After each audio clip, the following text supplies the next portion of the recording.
My husband went missing many years ago. He came back home today and I know whatever it is isn't my husband. My husband went missing 6 months ago. Just went out to work one day and never came home. It was a horrible shock to the whole neighborhood, because things like that just didn't happen in our little slice of white picket fence suburbia. The police launched an investigation, and the neighborhood watch sent out search parties, but no one ever found any evidence to indicate what had happened to him. Our families were devastated. Recently, the missing posters have been taken down or papered over. The updates from the police became less frequent and dwindled away. I accepted that, hard as it was to admit, my Rick wasn't coming back. Until he did. A week ago, I was in the back garden watering my petunias when I heard the garden gate creak open. I jerked my head in that direction and there he was. Exactly the same as he was the day he disappeared. Same windswept blonde hair and bright blue eyes, same curl to his pink lips. I was in shock. Our families had mourned for him, and yet there he was, standing in our garden like he had just popped out for milk or something. When I asked where he had been, he said he didn't know. He couldn't remember anything about the last 6 months. All our family and friends are beside themselves with joy. They almost can't believe it. But that's just the thing, I don't believe it. Look, I understand how crazy this all sounds, I do. Our families would never believe me, and I can't go to the police unless I want to end up in a straitjacket.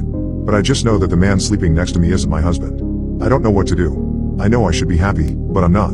I'm terrified. I don't know much about anything supernatural or paranormal. I don't even like watching horror movies. But something about this whole situation makes my skin crawl. Just let me explain why I'm so sure. Once I've done that, hopefully one of you will believe me, and you'll be able to tell me what to do.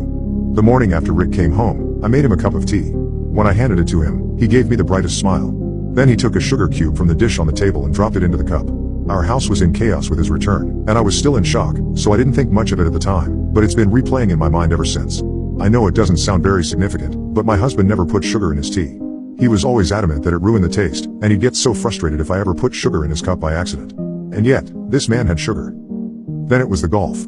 A few days ago, when he was out visiting his mom, I recorded a golf tournament that was showing on the TV.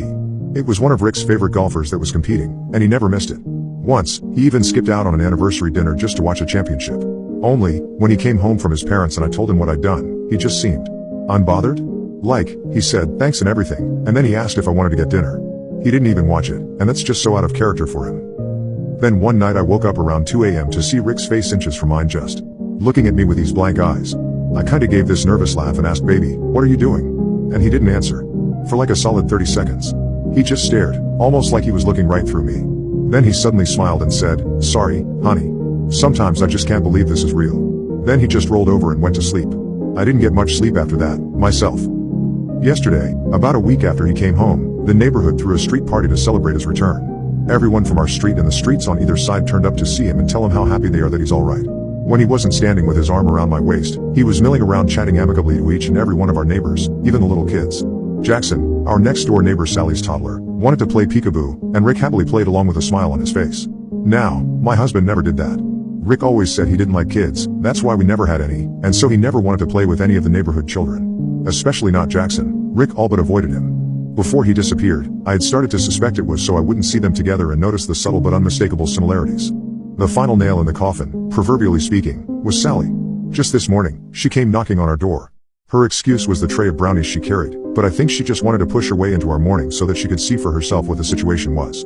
After she left, I called her a nosy busybody. Rick laughed, kissed my head, and agreed with me. That was when I knew for sure that it couldn't really be him. Rick always used to get so mad whenever I insulted Sally, like I didn't have any right to hate her even though she'd been fucking my husband for years. But today there was none of that. He didn't even try to defend her. I know what you must be thinking. If he was in an accident or something, he might have had some kind of traumatic brain injury that caused him to forget some things about his life, maybe even change his personality. And that's a valid, reasonable explanation. I have no doubt it's what the police would tell me if I reported all this. But you know why I'm dead certain that man isn't my husband? He doesn't have a scar. If he was really Rick, he'd have a scar on the side of his forehead shaped like the golf club I hit him with.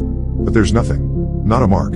Honestly, I'm this close to going out tonight and digging up my petunias just to make sure he's still under there. I don't know what I'm sharing a bed with, but I know it's not my husband. So what the hell am I going to do?